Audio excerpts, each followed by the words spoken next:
Авылның язмышы анда яшәүче кешеләргә барып тоташа. Үз эшләренә күңелләре белән бирелгән, хезмәтләрен җиренә җиткереп башкарган кешеләр бит алар авыл халкы. Бүген без Олы Нурса авылында үз эшен булдырып күтәргән хезмәт куючы Рөстәм Шакирҗанов белән әңгәмә Şimdi корабыз. ağırlıklar var. Gelmesin. Ağırlık yok, beye yok. Nasıl? Rüstem abi mene pay yerler değil mi? Var yerleriniz var mı diyeyim sizden? Neçe hektar yeriniz var? 44.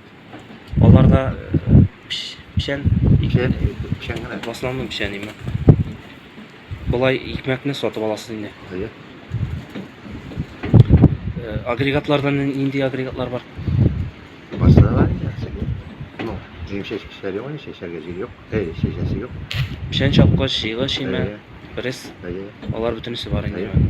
Yarar. Bunda firmaga yetebilen işe gidesiz indi. İşler var.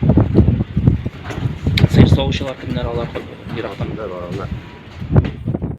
Туган җирендә гомер кичереп, шунда уңайлы яшәү рәвеше булдырып, бүгенге көндә 30 баш мал тотучы җир кешесенә, аның гаиләсенә матур тормыш теләп калабыз.